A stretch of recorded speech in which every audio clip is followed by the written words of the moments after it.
Setting up and using the Aircast Cryo-Cuff Gravity is easy. Let's walk through the steps together.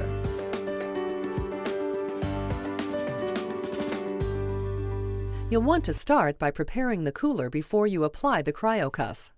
First, connect the blue tube to the cooler. Next, fill the cooler with cold water up to the line inside it. Then add ice. For a 6 to 8 hour treatment, add ice to the top of the cooler. Lay the insulation disc on the top of the ice and attach the lid. Be sure it's snug. Give it a couple of shakes and allow 5 minutes for it to chill.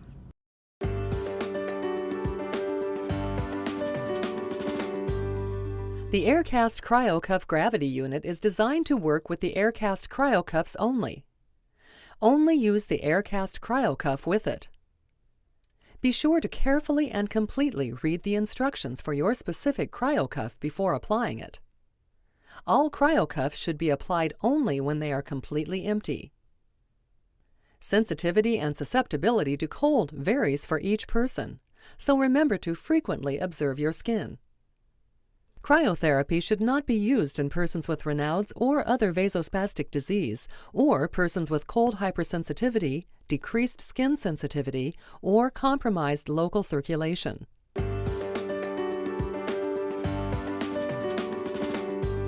Remember, only apply the foot Cryo-Cuff when it is empty. When using the foot Cryo-Cuff with the auto-chill system, always wear a heavy cotton sock or bandaging to prevent skin temperature from falling below 50 degrees Fahrenheit. First, unfasten the posterior strap and open the cuff so it's flat. Then position the cuff over your foot with the logo facing up and the quick disconnect pointing toward the toes. Wrap the ends of your cuff under your foot and secure it together. Finish by wrapping the posterior strap around the back of the heel and securing it to the side of the cuff. Do not use an elastic wrap in conjunction with the Cryo-Cuff, and ensure that any dressings under the Cryo-Cuff are applied lightly.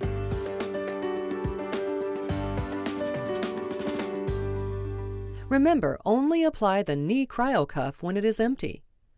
Lay the cuff on the front of your knee and secure the top strap so it's snug but not tight. Adjust the front opening so the cuff conforms to your slightly flexed knee. Your kneecap should appear through the opening. Secure the bottom strap loosely. Don't stretch the elastic. If you are using your knee Cryo-Cuff during continuous passive motion therapy or CPM, keep the bottom strap very loose. Do not use an elastic wrap in conjunction with the Cryo-Cuff, and ensure that any dressings under the Cryo-Cuff are applied lightly.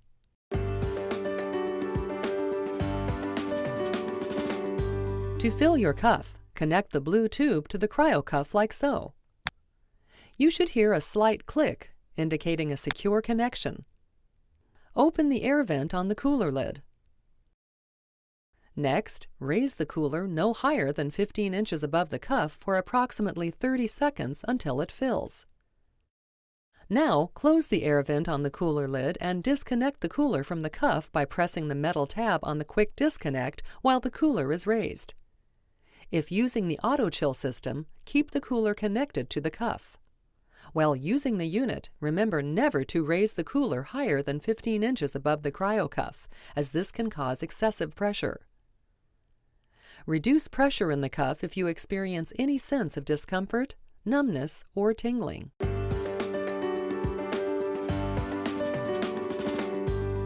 At first, re-chill the water in the cuff after 15 or 30 minutes, then once an hour as needed. Start by reconnecting the blue tube to the cuff. Open the vent and then lower the cooler below the cuff like so. Let the warmed water drain into the cooler and allow a minute or two for the water to mix with the ice and re-chill. Then, raise the cooler above the cuff and repeat the filling process. Prior to refilling and after each use, empty the Cryo-Cuff.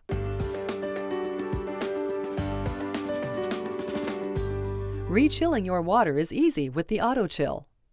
It automatically exchanges water from the cooler to the Aircast Cryo-Cuff. To use the auto-chill, place the cooler on a bed or table, keeping the base of the cooler even with the bottom of the cuff. Remember not to raise the cooler above the cuff when using the auto-chill system.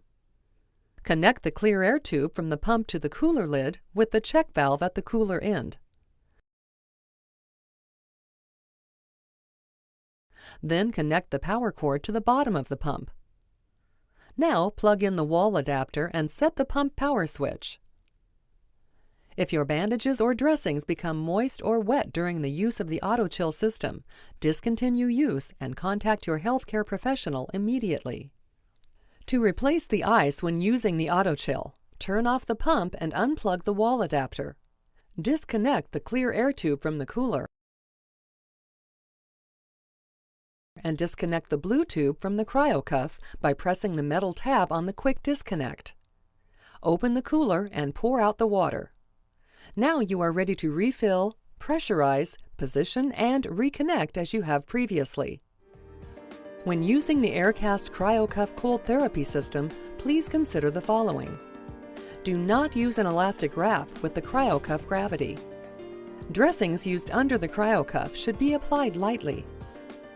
When filling the Cryo-Cuff gravity, do not raise the cooler higher than 15 inches or 38 centimeters above the Cryo-Cuff to avoid excessive pressure.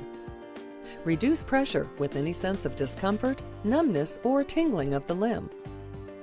Empty the Cryo-Cuff after each use and prior to refilling. Patient skin condition checks must occur every 1 to 2 hours on a routine basis.